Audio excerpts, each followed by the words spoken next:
What is up, YouTube? Welcome back to another video of Squash Force.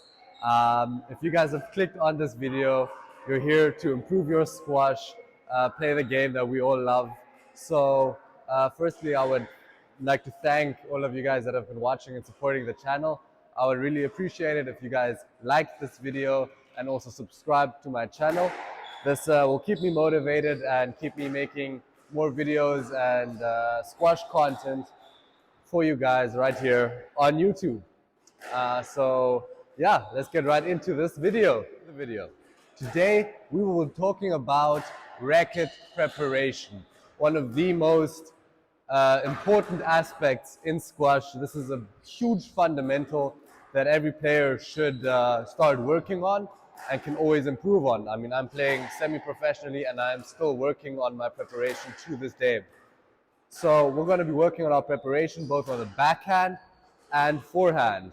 So what we want to do here is every time we move to a ball, we want to obviously already have our racket up. And the way we prepare our racket, this is how we want to prep for every shot. So we want to have one racket preparation every time that we're going to a ball or getting ready to hit a ball, if that makes sense.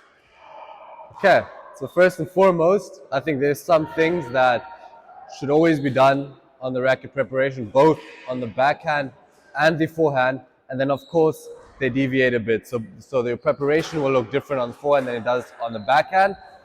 But the first, most basic aspect that needs to be on both sides is obviously getting the racket up. Step number one, you always want to get your racket up. So if you're on the tee, you want to always have a neutral position. But your first step when you're going to the ball, so before you reach the ball, your racket has to be up. So the first thing we're doing is picking up the racket and then going to the ball and hitting it. So we're not going to the ball with a low racket prep and then hitting it. There's so many beginner squash players that do this and lose time because of this. If you feel like you don't have time on the squash court and you can't think about your choices, so you just tend to hit the ball or just hit it hard or whack it cross court, this is probably why, because you don't have any time to actually think about your shots and do something more threatening with your shots. So first thing, rack it up.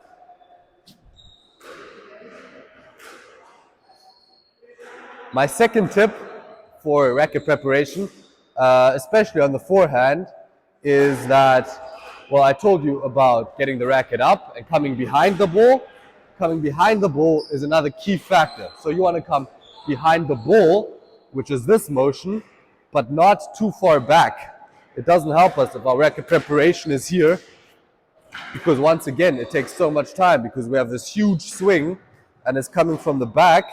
So it's likely that your timing will be off and you'll hit the sidewall first. And again, you just won't have enough time to think about your shots. So I consider going behind the ball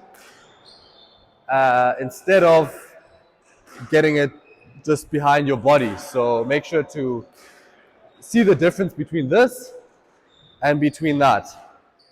Okay, now that you guys understand the fundamentals about racket preparation, obviously we have to practice the racket preparation. So obviously every time you're playing a match or a game or just having practice with friends, I would try to make this a goal in your practice and think about this. But there are also ways that we can practice this in our solo practice. The main one being ghosting. So we always start on the tee, rack it up, swing through, come back to the tee. Swing, rack it up. See how I'm getting that racket up before I even get to the ball. If you practice doing this without any players or opponents, you'll start doing it in your games. But first you have to get it in your brain and get used to it. So I suggest doing this on both the forehand and the backhand just to really get used to getting that racket up early. I really hope you guys enjoyed today's video on racket preparation. These may be just a few small tips, but you'll be surprised on what a big impact this can have in your squash game. So please make sure to try and actually practice these drills and use these tips to improve your game. And let me know in the comments if this works for you. Maybe it can help others. And I would really appreciate if you guys like this video and subscribe to my channel. And of course, stay tuned for more Squash First video coming in the near future. Thank you.